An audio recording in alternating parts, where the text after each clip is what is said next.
एक न्यूज़ 24 और मैं हूं मधुबाला आपके साथ। लालू प्रसाद यादव की लाडली बेटी रोहिणी आचार्य ने जोरदार हमला बोला है भाजपा पर। यानी कि आपको बताते चले, जिस तरीके से अनंत अंबानी और राधिका मर्चेंट की शादी में सब लोग एक साथ दिखे, वहीं पर आपको बता दें कि अनंत अंबानी के शादी में ही ये चीज पर भिड़ंत हो गई है। राधिका मर्चेंट की शादी और अनंत अंबानी की शादी में आपस में भिड़ चुके। यानी कि आपको बताते चले, लालू प्रसाद यादव की लाडली बेटी, सिंगापुर वाली बेटी रोहिणी आचार्य ने जोरदार हमला बोला है। क्या कुछ बोला? आज हमारे साथ 4 सहयोगी हैं बातचीत करने के लिए, नंदन, विकास, प्रिया और प्रिंस। तो चलिए चारों से जानकारी लेते हैं और जानते हैं कि आखिर रोहिणी आचार्य ने क्या कुछ बोला है। नंदन, जिस तरीके से रोहिणी आचार्य ट्विटर पर काफी कुछ बोलते हुए नजर आ रही है, क्या कहना है उनका? देखिए, आप उनसे एक्सपेक्टेशन ही क्या रख सकते हैं। अगर बात करें रोहिणी आचार्य की, बात करें तेजस्वी यादव की, तेज प्रताप की, लालू प्रसाद यादव की, राबड़ी देवी की, उनके पूरे परिवार की, तो उनसे आप अपेक्षा क्या रख सकते हैं? क्योंकि अक्सर उनके जो बयान होते हैं, पूरे परिवार के बयान आप उठाकर देख लीजिए, वो कटाक्ष नहीं होते हैं। वो जिस तरीके के बयान होते हैं, उन पर मानहानि का केस हो जाना चाहिए। क्योंकि प्रधानमंत्री के लिए आप ऐसे शब्द का इस्तेमाल कर रहे हैं, तो इससे आपकी एजुकेशन क्या है? आप सिंगापुर में रहती हैं, आप बार बार अपना नाम, अपने नाम क्या लगाती हैं कि हम भारत की नहीं है, हमने वो तो वहाँ की परवरिश तो ऐसी नहीं है।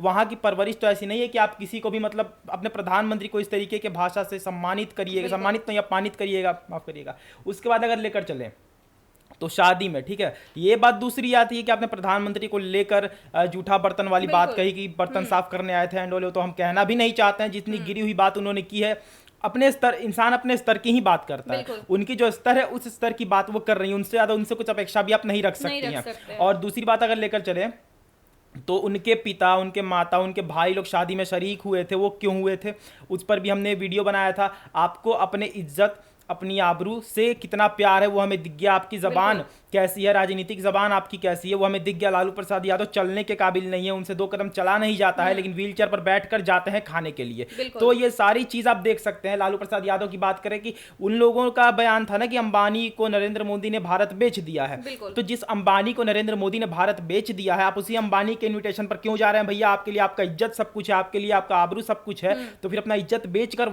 वैसे दरवाजे पर क्यों जा रहे हैं? जो बेईमान है, जो आपके नजर में लुटेरा है, जो आपके नजर में चोर है, जो आपके नजर में जिसने भारत के युवाओं का भविष्य छीन लिया है, आप उसके दरवाजे पर क्यों जा रहे हैं? बात रही नरेंद्र मोदी पर इस तरीके की टिप्पणी करने की, तो हमने कहा ना कि उनसे आप अपेक्षा ही कुछ नहीं रख सकते हैं।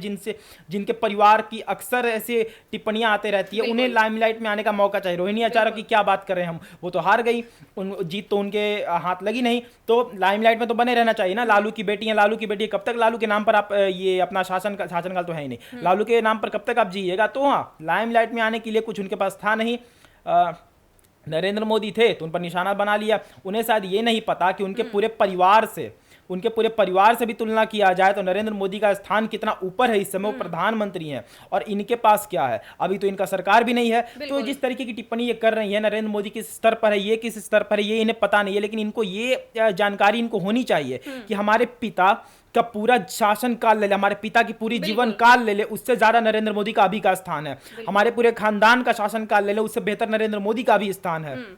और उनके पिता लालू प्रसाद यादव, तेजस्वी यादव, तेज प्रताप यादव, मतलब किस राजद, जिस वजह से राजद को बदनाम किया जाता है, जिस वजह से राजद बदनाम है, वो उसका प्रमाण दे दिया है रोहिणी आचार्य ने कि हमारे इस टिप्पणी को आप सुन लीजिए, इसी वजह से हम, हमारी पिता, हमारी माता, हमारे 2 भाई और हमारी बहन और खुद मैं, हम लोग बदनाम है। और ऐसे ही टिप्पणियां करते रहेंगे, चाहे प्रधानमंत्री हो या राष्ट्रपति हो, क्योंकि हमें कोई फर्क पड़ता नहीं है। हम यही संस्कार मिला है, हम इसी को देख देख के बड़े हुए हैं। क्योंकि एक जमाना था जब हमारे पिता खुद उस समय के प्रधानमंत्रियों पर, प्रधानमंत्री नहीं, उस समय विपक्ष, अटल बिहारी वाजपेयी के लोग इज्जत करते हैं, ठीक है। जो व्यक्ति, अटल बिहारी वाजपेयी एक ऐसे शख्सियत थे जिनको विपक्ष भी जिनका इज्जत करता था, लेकिन उस व्यक्ति पर अगर कोई मतलब कि नीच ही हम कहेंगे ना, जो अभद्र टिप्पणियां कर सकता है उस व्यक्ति पर, तो उनकी बेटी से हम क्या अपेक्षा कर सकते हैं? सीधी सी बात, उनकी बेटी से भी तो हम ये एक्सपेक्टेशन रख सकते हैं ना कि अपने पिता के राह पर चल रही है, नक्शे कदम पे चल रही है। बिल्कुल नंदन, प्रिंस आपके पास आते हैं। जिस तरीके से रोहिणी आचार्य ट्वीट कर रही हैं, ट्वीट करते हुए नरेंद्र मोदी को काफी कुछ बोल रहे, देश के प्रधानमंत्री को काफी इस तरीके की टिप्पणियां करना, क्या लगता है आपको? देखिए, सबसे पहले मधुबाला, आपको ये जानना जरूरी होगा कि ये मामला उठा कहाँ से। बिल्कुल। ये तहकीकात जो अगर आप कर रहे हैं तो जड़ से जाना चाहिए। ये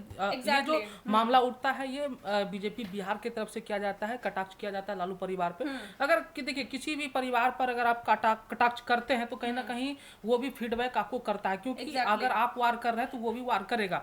और जिस तरीके से कहते हैं ना कि जो बदनाम हो चुका है उसका नाम बार बार आता है। लेकिन इस चीज तो में एक चीज बोलूंगी प्रिंस मैं हाँ, आपको बिल्कुल। कि लोकसभा चुनाव का आप देखिए कि अडानी अंबानी का जिक्र शायद लालू प्रसाद यादव के परिवार ने किया था, लालू प्रसाद यादव नहीं किया था। तो जिस तरीके से ये जो लगातार एक दूसरे पे आए दिन कटाक्ष हो रहे हैं, तो कहीं ना कहीं सबसे पहले स्टार्टिंग देखिए, तो आप समझ ही सकते हैं कि मैं किसको पर्सनल बोल रही हूँ। संबंध और राजनीतिक संबंध दोनों अलग अलग हैं।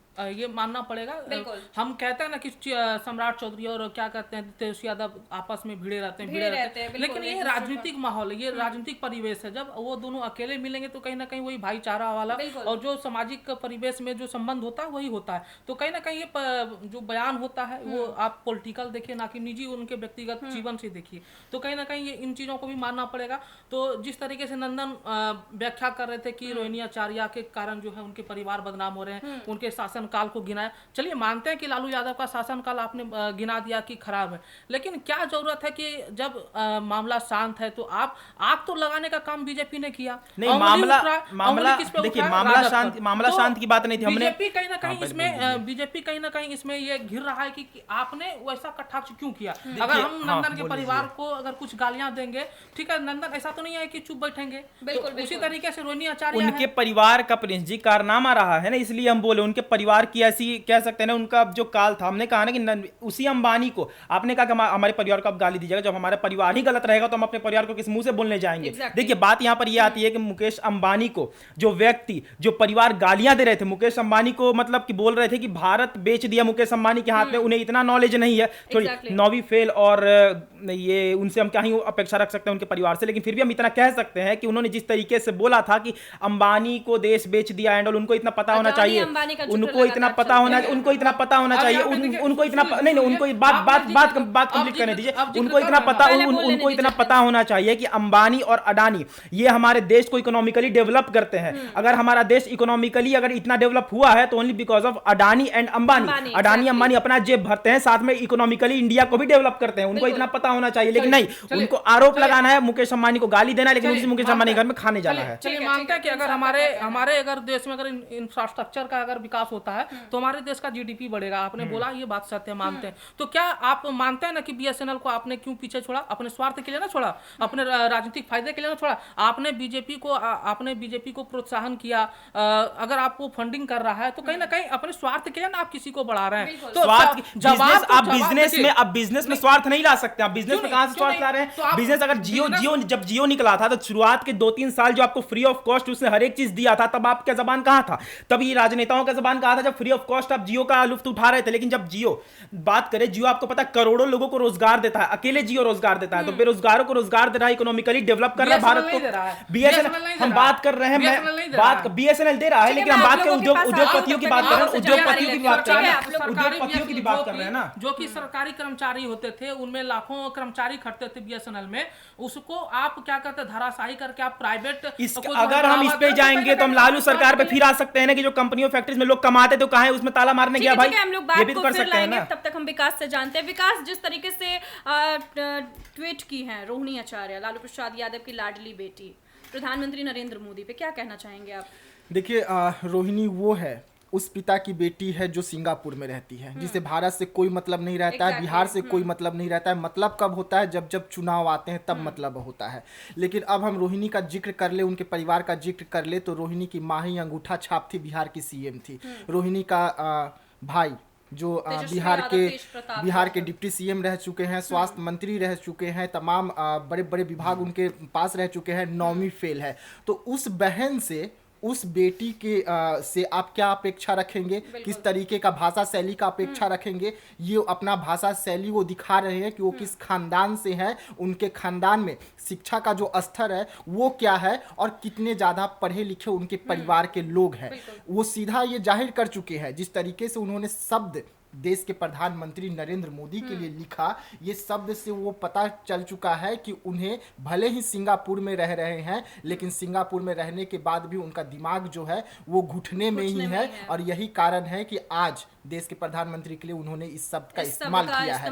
अब बात कर लेते हैं प्रधानमंत्री मोदी और लालू परिवार जब वहां पे जाते हैं, तस्वीर देखिए ना भाई, किसको कितना सम्मान मिल रहा है, किसको कितना इज्जत मिल रहा है, कौन वहां पे प्लेट धो रहा है, कौन वहां पे बर्तन धो रहा है। तस्वीर सब कुछ बयां करता है। आप लालू परिवार का तस्वीर ले लीजिए, मोदी का तस्वीर ले लीजिए, दोनों तस्वीर को सामने रख दीजिए, आपको दूध का दूध और पानी का पानी क्लियर हो जाएगा कि किसे कितना सम्मान मिला, कौन वहां पर बर्तन धोने गया था और कौन किसका जूठा धोने गया था। विकास से मैं एक सवाल करूंगा, जिस तरीके से विकास ने व्याख्या किया कि यादव का जो है इनडायरेक्टली उन्होंने बोला कि घुटने में दिमाग होता है, तो क्या ये आपने बोला कभी कि बीजेपी ने ये आग क्यों लगाया? नहीं, बीजेपी आपने हम यादव नहीं बोले, यही गलती है, यही गलती इनडायरेक्टली आपने बोला ना, इनडायरेक्टली आपने बोला ना कि घुटने में हम उस परिवार को बोले हैं, हम उस परिवार को बोले हैं, उसमें हम राजद, उसमें यादव भी तो यादव परिवार से उसको यादव नहीं आएगा ना भाई। ओके चलिए उसको छोड़ते हैं। क्या जो बीजेपी आग लगाए उस पे आप बोल सकते हैं? नहीं बोल सकते हैं। क्यों नहीं बोल सकते हैं? देखिए, राजनीति अगर बिहार में राजद और बिहार की चल रही है तो एक दूसरे पर कटाक्ष करेंगे। कल तक आपको अंबानी देश को खरीदने वाला लग रहा था, कल तक आपको अंबानी देश को जो युवा पीढ़ी है उन्हें बर्बाद करने के लिए आप कह रहे थे, तो वही अंबानी के घर का आज खाना, मैं वही बोल रहा हूँ, एक मिनट, मैं वही बोल रहा हूँ, मैं आपको जवाब दे रहा हूँ, मैं आपको जवाब दे रहा हूँ। हिम्मत रखिए, हौसला रखिए, जवाब दे रहे हैं, जवाब दे रहे हैं। हाँ तो जवाब सुन लीजिए। आज आपको उसी घर का खाना मीठा क्यों लग रहा है, उसी घर का नमक आज आपको बहुत अच्छा लग रहा है जो युवाओं को बर्बाद कर रहा है, तो आपको आईना दिखाना भी तो जरूरी था। बीजेपी ने आपको आईना दिखाया। कह सकेंगे विकास की एक इनविटेशन कार्ड आता और एक इनविटेशन कार्ड पे सारे परिवार वहां पहुंच बिल्कुल जाते हैं। बीजेपी का ये जिक्र कर रहे हैं, बीजेपी आपको आईना दिखाया कि कल तक यही परिवार जो था, आप इस परिवार के बारे में कहते थे कि बिहार के युवाओं के साथ साथ देश के युवाओं का भविष्य खराब कर दिया, पूरी तरीके से देश को चौपट कर दिया, मोदी जी पूरा देश इससे बेच दिए। तो आज उनका भोजन आपको बड़ा अच्छा लग गया, आज आपको वो युवाओं का दर्द याद नहीं रहा जब आप वहां पे खाना खाने जा रहे थे। प्रिया से जानकारी लेती हूँ। प्रिया, जिस तरीके से रोहिणी आचार्य यानी कि लालू प्रसाद यादव की बेटी कटाक्ष कर रही है प्रधानमंत्री, देश के प्रधानमंत्री नरेंद्र मोदी पे, क्या कहना चाहेंगे आप? देखिए, रोहिणी आचार्य की क्या ही बात की जाए, वही चुनावी दौर था जब रोहिणी आचार्य को बिहार का कल चलाने नहीं आ रहा था। हालांकि उन्हें जनता ने भी इस बात के लिए घेरा था, महिलाओं के बीच जो हंसी मजाक होती है इस बात की काफी वीडियो सामने आई थी। और रहा बात अंबानी की शादी में, तो किस तरह से माननीय प्रधानमंत्री को सम्मान दिया गया, चांदी का जिस तरह से, और देख लीजिए दोनों जोड़े ने जिस तरह से उनके पैर को छुए, नमस्तक किए, और जो माननीय प्रधानमंत्री दोनों जोड़ों को उपहार दे रहे हैं उसको किस तरह से अपने माथे में लगाकर बहू राधिका मर्चेंट दिखाती है, तो सम्मान तो यही दिख जाता है। वो रहा बात पीएम मोदी का, तो उनके इंस्टाग्राम पर जाके आप चेक कर लीजिए, वो कोई भी तस्वीरें नहीं पोस्ट किए हैं। वही बात मैं करूं तेज प्रताप यादव की, वो तस्वीरें साझा करें, वो भी स्टार विथ स्टार्स ऐसे लिख करके। और यही पहले की बात रही कि वही तेज प्रताप यादव कहते थे अडानी अंबानी, जो आप भी जिक्र करिए, नंदन जी भी जिक्र कर रहे हैं, लेकिन आज वो अनंत अंबानी को भाई कह रहे हैं कि दोनों भाई की शादी को मुबारक, इस तरह की चीजें वो कर रहे हैं। तो बात यही साफ हो जाती है कि किस तरह से बदल रहे हैं दोनों लोग, अपने बातों से मुकर रहे हैं। देखिए, हमने कहा ना कि लालू परिवार की बात करते हैं तो उन्होंने हमेशा से आरोप लगाया है, खास करके तेजस्वी यादव ने, कि अडानी और अंबानी दोनों ने देश को खरीद लिया है, नरेंद्र मोदी ने देश को बेच दिया है। तेजस्वी यादव को यह पता होना चाहिए कि कंपनी फैक्ट्रीज एक ऐसे रोजगार का सबसे अहम मुद्दा था अगर बिहार की बात करें तो, क्योंकि बिहार में उतना डेवलप कुछ बिहार था नहीं, लेकिन उस कंपनी फैक्ट्रीज को जो बचे कुचे थे उसको बंद किसने करवाया? आपके पिताजी ने। चीनी मिल से ज्यादा बिहार चलता था, किसने बंद करा? आपके पिताजी ने। दलित उसमें काम करते थे, आप दलितों के नेता थे, लेकिन दलितों का पेट पे लात किसने मारा? आपके पिताजी ने। अब देखिए दूसरी बात बोलिएगा, दूसरी बात, जिस अडानी को आप कहते हैं कि अडानी ने देश बेच दिया, अडानी को किसी से मतलब नहीं, वही अडानी, उसी अडानी को 2023 में अप्रोच किया गया था। उस समय 2023 में सरकार बीजेपी, ये क्या कहते हैं, बीजेपी की नहीं थी ये बिहार में, ठीक है, गठबंधन था उस समय नीतीश और राजद का, ठीक है। वहां हम बात कर रहे हैं जिस तरीके से 2023 में अप्रोच किया गया था गौतम अडानी को कि आप बिहार में इंफ्रास्ट्रक्चर करिएगा, बनाइएगा, आप बिहार की कंपनीज फैक्ट्रीज को खोलिएगा। अप्रोच जो किया गया उसको स्वीकार किया अडानी ने, कहा कि ठीक है, हम बिहार में हर एक चीज करेंगे, कंपनी फैक्ट्रीज लाएंगे। क्या तेजस्वी डिप्टी सीएम नहीं थे भाई? जब आप नौकरियां देने का क्रेडिट अपने ऊपर लेते हैं तो आप ये क्यों नहीं कहते हैं कि गौतम अडानी ने हमारा जो हमने अप्रोच किया था उसको स्वीकार किया और बिहार में कंपनी फैक्ट्रीज लगवाने का काम किया? जो हमारे पिताजी ने बंद करवाया उस कंपनी फैक्ट्रीज को खुलवाने का काम गौतम अडानी कर रहे हैं। लेकिन नहीं, आपको वो क्रेडिट भी अपने ऊपर लेना है, और जो दूसरे का अडानी जो कर रहे हैं ना, ये आपको देश बेचने का काम वो कर रहे हैं। मुकेश अंबानी लाखों करोड़ों लोगों को रोजगार देते हैं, चाहे रिलायंस की बात करें या जियो की बात करें, ठीक है? जियो और रिलायंस के, जियो को लोग कहते हैं कि महंगा कर रहा है, और तरह तरह के बेहुदा, जैसा नहीं कह सकते हैं कि एक जोक मार रहे हैं लोग कि लोगों से चंदा लेकर अडानी या अंबानी ने शादी करवाया है, ठीक है? अब बताते हैं आपको कि महंगाई की बात लोग कर रहे हैं ना कि जियो महंगा कर दिया, महंगा कर दिया है। थोड़ा सा गणित अगर आपके माइंड में होगा तो आपको फिर से हम बता देते हैं, पिछली वीडियो में भी हमने बताया था कि 2014 से पहले 295 रुपए लेकर 1 GB का आप नेट खरीदते थे, और वो भी फ्री ऑफ कॉस्ट, ये अनलिमिटेड नहीं था। और अभी के समय में 350 रुपए देकर आपको 2 GB का नेट मिल रहा है, वो भी अनलिमिटेड मिल रहा है। तो भाई कहां से महंगा कर दिया? उसके बाद ये जिक्र कर रहे हैं बीएसएनएल की, लोग करते हैं। अब यहाँ पर बीएसएनएल और आइडिया और इसकी बात नहीं, बात यहाँ पर अंबानी के शादी की, तो अंबानी के हाथ में रिलायंस और जियो है, तो उसी की जिक्र करेंगे ना। और उसका जिक्र जब हम कर रहे हैं तो ये बात जान लीजिए कि गौतम अडानी, मुकेश अंबानी, चाहे कितना भी लोग गाली दें, कितना भी लोग उन्हें घूसखोर बोले, देश बेचने वाले बोले, खरीदने वाले बोले, लेकिन ये बात एडमिट करना पड़ेगा कि गौतम अडानी और मुकेश अंबानी यही वही इंसान है जिन्होंने इंडिया को इकोनॉमिकली डेवलप किया है। गौतम अडानी और मुकेश अंबानी, अगर आज के समय में बोला जाता है कि एशिया का सबसे अमीर इंसान कौन है तो इंडिया का नाम जाता है। भारत का 5वां, ये दुनिया का 5वां सबसे अमीर इंसान कौन है तो इंडिया का नाम जाता है। गौतम अडानी और मुकेश अंबानी ने इकोनॉमिकली डेवलप इंडिया को किया है, और इकोनॉमिकली डेवलप करके लाखों करोड़ों लोगों को रोजगार भी दिया है, जिनके घर में खाने तक को पैसे नहीं थे। टाटा, अंबानी और गौतम अडानी, ये तीनों जो इंसान है ना, मतलब इन तीनों ने भारत के करोड़ों बेरोजगारों को रोजगार दिया। तो आप इसका सवाल नहीं उठा सकते। अगर आप इस पर सवाल उठा रहे हैं तो आपको अपने पिता का, अपना खुद का शासनकाल देखना चाहिए सबसे पहले। बिल्कुल। प्रिंस, आपका क्या कहना है? तो जिस तरीके से इन्होंने जिक्र कर रहा है, तो आप दोनों पहलू को देखिए, ना कि एक पहलू को देखिए, किसी के राजनीतिक फायदे के दृष्टिकोण से देखिए या नहीं तो अपने स्वार्थ के दृष्टिकोण से देखिए। अगर आप अपने इतने चिंतक हैं तो कहीं ना कहीं आपको जिस तरीके से लगता है कि भारत एक गरीब देश, हमको आप मानते हैं कि हम एशिया के सबसे बड़े अमीर आदमी हैं, तो क्यों नहीं क्या कहते हैं आप गरीब आदमी को, क्या कहते हैं, फ्री में क्या कहते हैं रिचार्ज कर जो होता है महीने भैया 160 करोड़ की आबादी है देश की, हर किसी को हम फ्री में देते जाएंगे तो हम खुद कंगाल नहीं हो जाएंगे? थोड़ा सा माइंड तो लगाइए। ऐसे 160 करोड़ की आबादी है। पूरी बात सुन लीजिए। आपने 6 मंथ फ्री किया ना, आप उसी क्या कहते हैं जो रेट आपका था, आपका जो आपने जो प्लान लागू किया था, उसी प्लान को आप घटा देते या क्या कहते हैं उसी प्लान को लागू रहने देते? बढ़ाने की क्या आवश्यकता थी? रही बात दूसरी बात, बिहार में रिलायंस के तरफ से कितनी इंडस्ट्रीज लगी या कितनी फैक्ट्रियां लगी? तीसरी बात, आपने बोला कि लालू परिवार ने सारी फैक्ट्रियों को बंद करवा दिया, चाहे आप चीनी मिल का बात कर लीजिए या किसी भी फैक्ट्री का बात कर लीजिए।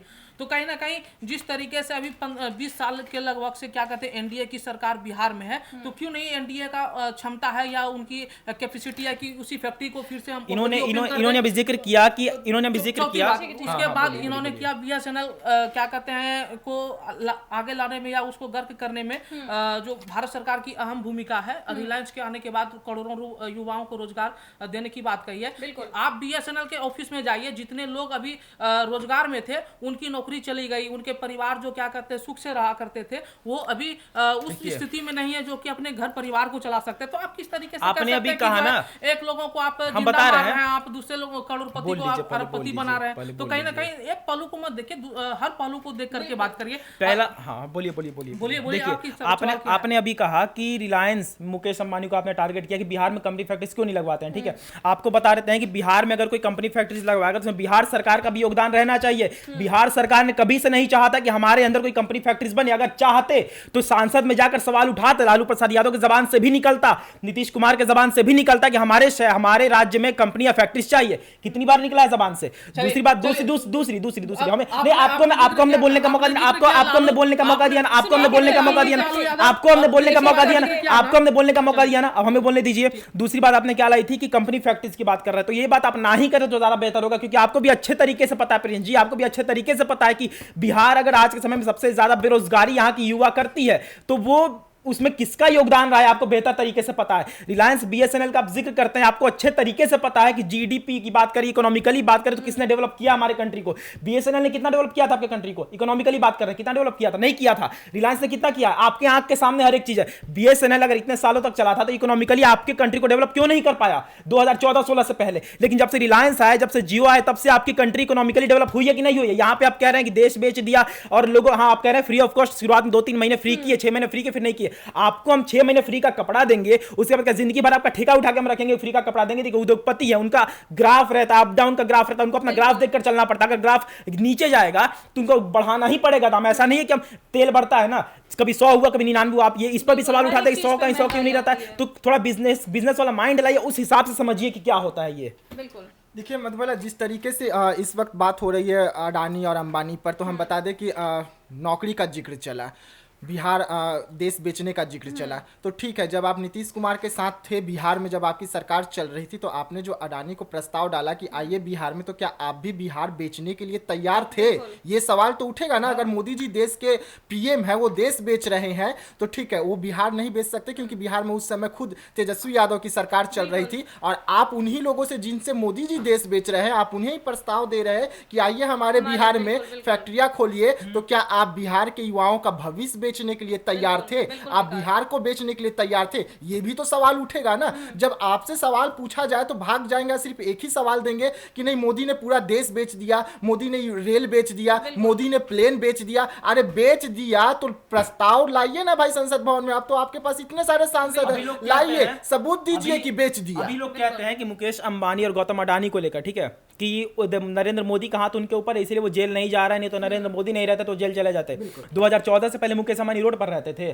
2014 से पहले मुकेश अंबानी रोड पर रहते थे, नहीं रहते थे। 2014 से पहले भी मुकेश अंबानी रिचेस्ट पर्सन में आते थे, लेकिन तब उन पर केस क्यों नहीं हुआ? क्योंकि उनका चरित्र कभी से वैसा नहीं था। उन्होंने इकोनॉमिकली डेवलप किया, उसका सारा ब्यौरा उनके पास है। वो सालों से, दशकों से अपनी जो जीवन को उन्होंने बनाया है, जो भारत को दिया है, वो लोग जानते हैं, दुनिया जानती है वो बात। आप सवाल नहीं उठा सकते हैं कि अडानी अंबानी ने क्या किया। अडानी अंबानी, विकास जी ने कहा अभी कि हाँ आपने बिहार में अप्रोच किया था कंपनी फैक्ट्रीज के लिए, तो क्या आप बिहार को बेचना चाहते थे? हम इनकी बात से सहमत हैं, क्योंकि आप समझिए कि कंपनी फैक्ट्रीज बिहार में नहीं है, और अगर कोई इंसान उसको लगाने आ रहा है, कोई इंसान डेवलप करना चाहता है, तो आप सवाल उठाइएगा कि इसके हाथों हमने देश को बेच दिया। तो भैया आपको जब बिहार से नहीं प्यार है तो आप देश से क्या करिएगा प्यार? आपके हाथ में रेल मंत्रालय रहा, आपकी पत्नी के हाथ में वित्त मंत्रालय रहा, आपने क्या कर लिया बिहार के लिए? 2 बार की फाइनेंस मिनिस्टर रही है स्टेट की राबड़ी देवी, क्या कर लिया बिहार के लिए उन्होंने? कि आपने एक सवाल आपसे पूछते हैं, एक सवाल आपसे पूछते हैं। रेल मंत्रालय धरा लिया तो क्या हाथ में, ठीक है, उस रेल मंत्रालय था, 51 से 52 हादसे हुए हैं, ठीक है, इसका जिम्मेवार कौन होगा? लालू प्रसाद यादव के रेल मंत्रालय हाथ में था, उनका कितना रेल को प्रॉफिट हुआ? गरीब रथ उन्होंने गरीबों के लिए चलवाई थी, एसी ट्रेन थी। राबड़ी यादव के हाथ में 2 बार का वित्त मंत्रालय था, बिहार को फाइनेंशियली कितना डेवलप कर पाई वो? बिहार को कितना फाइनेंशियली, इसका हमको हमें इसका आंसर दीजिए। इधर आपने जिक्र किया लालू प्रसाद यादव जब रेल मंत्रालय थे, आप आंकड़ा अभी तक का उठा लीजिए। मैं दावे के साथ कहता हूं कि लालू यादव के शासनकाल में, जिस समय वो केंद्रीय रेल मंत्री थे, उनका जितना रेल में मतलब मुनाफा हुआ था, आप अभी तक का ग्राफ उठा के देख लीजिए, एक भी उतना मुनाफा दिखा होगा। सुनिए, लैंड फॉर जॉब उसी समय उठा था, लैंड फॉर जॉब का, ठीक है। उस पर अगर लैंड फॉर जॉब गलत रहता तो उन पर दर्जनों केस अभी नहीं दायर हुए रहते, बेल पर नहीं बाहर रहते वो। बीजेपी में नहीं है क्या लैंड फॉर जॉब? कहां बीजेपी में? रेल मंत्रालय में किसने घपला किया? रेल मंत्रालय में किसने घपला किया? रेल मंत्रालय में किसने? हर जगह आदमी होते हैं, लेकिन बात रेल मंत्रालय की हो रही है। रेल मंत्रालय पर बीजेपी मेरी पार्टी नहीं है, बीजेपी मेरी पार्टी नहीं है, बीजेपी मेरी पार्टी नहीं है, बीजेपी मेरी पार्टी नहीं है, बीजेपी मेरी पार्टी नहीं है। रेल मंत्रालय ठीक है, अगर बीजेपी में है, 1 मिनट के लिए, अगर बीजेपी में है, विपक्ष में आप है, तो आप क्यों नहीं ईडी और सीबीआई के पास जा रहे हैं सबूत लेके कि बीजेपी ने घोटाला कर दिया? आप ही पर इतना मामला क्यों दर्ज है? ये भी तो सवाल उठेगा ना। अगर ईडी और सीबीआई है, आप पर जांच बैठा रही है, तो आप जब सबूत उन्हें देंगे तो आपके सरकार में गया था, लाया ही आपके सरकार में गया था, लाया ही आपके सरकार में गया था। सुनने की क्षमता रखे, ठीक है। एक एग्जांपल के तौर पे हम अभी दे रहे हैं, हेमंत सोरेन का आपने देखा होगा कि झारखंड हाई कोर्ट से जो है उनको जो है रिहा कर दिया गया। क्यों कर दिया गया? आपने सीबीआई, ईडी, इनकम टैक्स का जो दुरुपयोग किया था, उनको जो है खारिज कर दिया कि आप इस तरीके से सरकारी संस्थाओं का यूज नहीं कर सकते। अभी अब जिस तरीके से मतलब जो है हम लोग विपक्ष, जिस तरीके से विपक्ष मजबूत था, क्या अभी आपको लगता है कि उतना जिस तरीके से धराशायी उस समय यूज किया जाता था इनकम टैक्स, ईडी, तमाम संस्थाओं का, क्या अभी वो करके करके दिखा दे ठीक तो है, माने। आप कह रहे हैं कि बीजेपी में भ्रष्टाचारी नहीं है क्या? आपके पास सबूत है, आपको ईडी और सीबीआई पे विश्वास वो भी नहीं होगा, है? वो भी होगा। होगा नहीं, जो हुआ है, जो हुआ है उस पर बात करिए। अरे मैं जो बोल रहा हूँ सुन लीजिए ना, आप ही का सवाल का जवाब दे रहा हूँ, आप ही का सवाल का जवाब दे रहा हूँ। आप कह रहे हैं कि ईडी और सीबीआई पर हमें भरोसा नहीं है क्योंकि वो केंद्र सरकार के थ्रू चलती है। बिल्कुल चलती है। हाँ तो सुन लीजिए भाई, जवाब सुन लीजिए। हाँ, हाँ, दीजिए। कोर्ट पर है ना, हाँ, कोर्ट पर है ना आपके भरोसा? मामले को खारिज कर दिया ना। हाँ तो खारिज आप- किया ना, आप झारखंड का सुनिए ना, उदाहरण रख रहे सुनिए हैं ना। तो उसी का जवाब दे रहा हूँ, कोर्ट जाते हैं, कोर्ट उसी का दिया जवाब गया दे ना रहा हूँ, कि आप उसी इस का तरीके जवाब से दे। सरकारी लेकिन संस्थाओं आते हैं बिहार का मुद्दा था, बिहार का मुद्दा था, सुनिए बिहार का मुद्दा था। ठीक है, आपसे एक ठीक है। सवाल करते हैं प्लीज जी, आपसे एक सवाल करते हैं, बिहार का मुद्दा था, बिहार पे हम आते हैं, ठीक है। राबड़ी देवी 2 बार की वित्त मंत्री थी, ठीक है। कितना प्रॉफिट हुआ फाइनेंशियली बिहार को, आपसे हम सवाल करते हैं, इसका जवाब दीजिए, इसका जवाब दीजिए। चलिए दूसरा, चलिए हाँ। अभी वित्त मंत्रालय अरे उस समय का बात करिए ना। पूरी बात सुनिए, उस समय का भी हम जिक्र करते हैं। पहले उस समय का सुनिए, जवाब दीजिए हमें। अभी वित्त मंत्रालय किनके पास अभी उस था? समय का जवाब NDA ना, अरे अभी उस समय का जवाब करिए ना। सुनिए, 2 बार की फाइनेंस मिनिस्टर थी ना, जो question 2 बार किया गया उसका दो- जवाब दीजिए। हमने पहले उनका जवाब दीजिए, फिर इस पर आइए, क्यों नहीं फिर इस देंगे? पर आइए। वही तो मैं जवाब अच्छा, दे रहा हूं। सारे लोग गलत हैं, क्यों? सारे लोग गलत अभी हैं, वित्त सारे मंत्रालय लोग सम्राट गलत चौधरी के पास हैं। है। राबड़ी सम्राट चौधरी के पास राबड़ी अभी देवी की वित्त बात करिए, मंत्रालय है। सारे क्या लोग गलत बिहार हैं, को विशेष सारे लोग पैकेज गलत हैं। मिला? राबड़ी देवी की नहीं बात मिला। करिए। क्यों अभी अरे 20 साल से फिर भी चली- सच कहां से मिल जाएगा? आप उनके साथ एक बोलने दीजिए, बोलने दीजिए, बोलने दीजिए, बोलने दीजिए, बोलने दीजिए, बोलने दीजिए। विशेष राज्य का दर्जा क्यों नहीं मिला? एक सेकंड, इस पर हम बोलेंगे, वीडियो लंबा जाएगा लेकिन इस पर हम बोलेंगे, हम बोले बोलिए। विशेष राज्य का दर्जा का इसका पहले वीडियो बन चुका था, आपको फिर से बताते हैं, ठीक है। विशेष राज्य का दर्जा किसी को ऐसे नहीं मिल जाता है।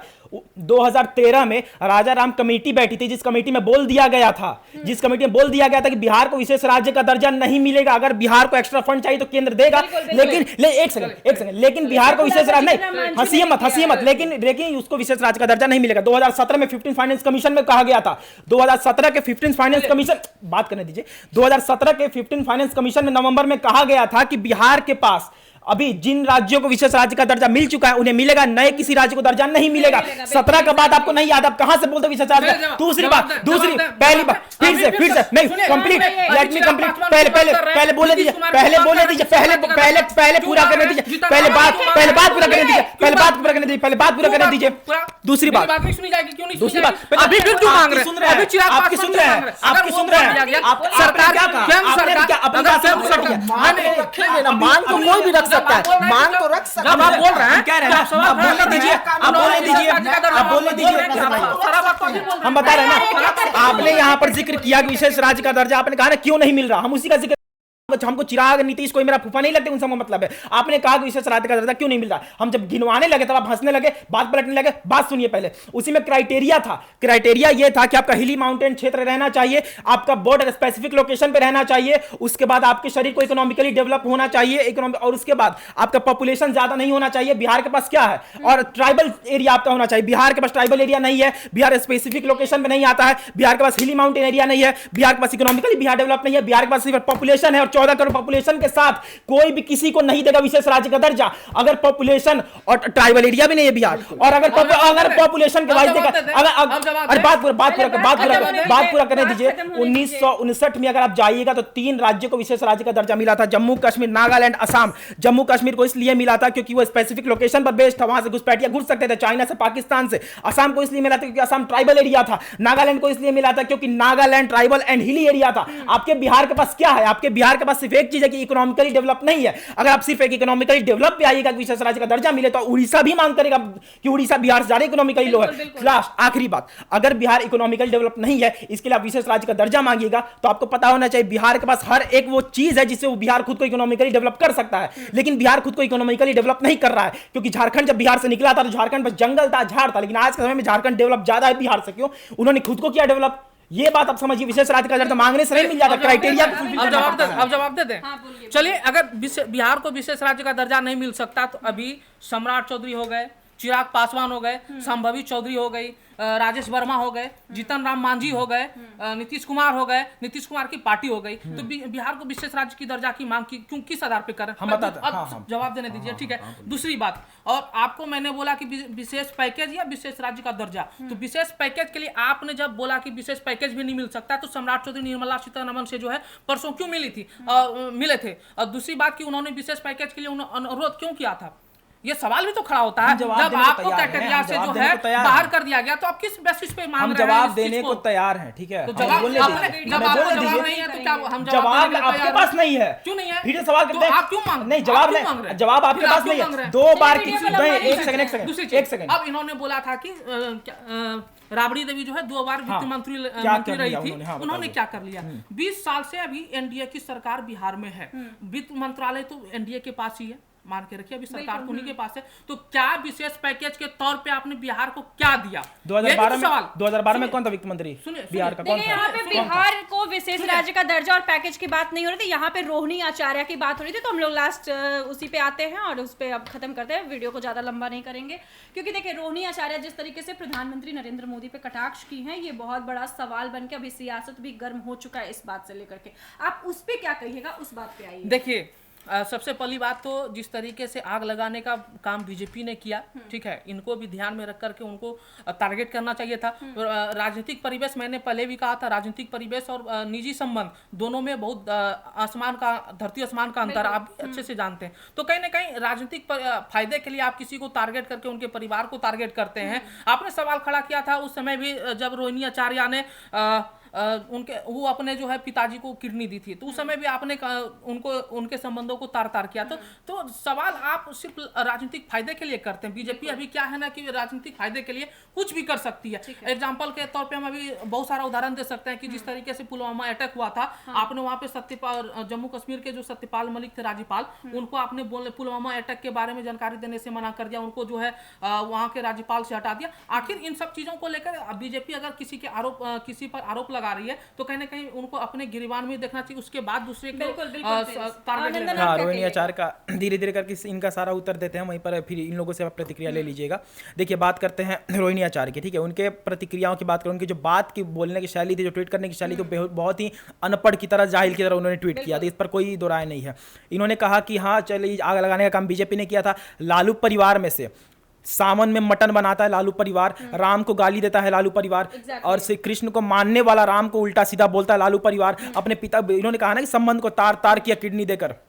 बायोलॉजिकली आप चीज को समझिए कि जो इंसान किडनी देगा वो क्या एकदम स्वस्थ रहेगा, वो क्या मतलब बिना मास्क के कहीं घूम लेगा, वो क्या एकदम मतलब हट्टा कट्टा रहेगा? तो ये हम नहीं करें बायोलॉजिकली, आप खुद देखिए, खुद समझिए किडनी उन्होंने दिया था कि नहीं दिया था। ये सारा बाद में इन्होंने जिक्र किया पुलवामा का, ठीक है, उसमें आप एक बात समझिए कि वो एक ऐसा अटैक था जिसका सर्जिकल स्ट्राइक भी आप देख सकते हैं, ठीक है। आप ये मत भूलिए कि कांग्रेस के शासनकाल में सरबजीत का मुंडी काट कर लोग ले जाते हैं और फुटबॉल खेलते, आर्मी के साथ हमारे आर्मी का गला काट देते थे, फुटबॉल खेलते थे। बदले में भारत क्या करती थी?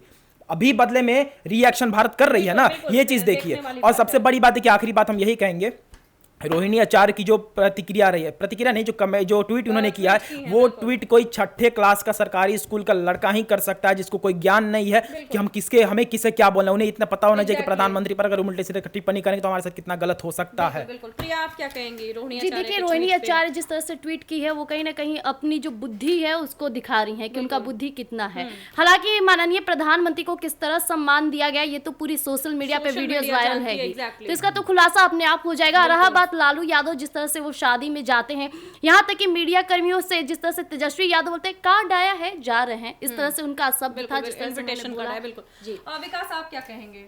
देखिए, उस पर कुछ कह नहीं सकते। नंदन ने कहा कि 6ठी क्लास का कोई बच्चा जो है ऐसा ही कर सकता है, तो बिल्कुल ऐसा ही कर सकता है, क्योंकि उन्हें ये पता नहीं है कि वो किस पद के लिए इस भाषा का प्रयोग किए हैं। उसी पद के लिए एक बार राहुल गांधी भी ऐसा भाषा का प्रयोग किए थे, तो उनके साथ क्या कुछ हुआ था लोगों ने देखा है। तो अभी तो वो न सांसद है न कुछ है, तो उनके साथ ऐसा कुछ नहीं होगा, लेकिन उन पर मामला दर्ज होना चाहिए। अगर देश के प्रधानमंत्री के लिए ऐसा भाषा का प्रयोग होता है, चाहे कोई भी करता है, तो मामला दर्ज जरूर होना चाहिए, कार्रवाई होनी चाहिए और सार्वजनिक तौर पे उन्हें आकर माफी मांग लेना चाहिए।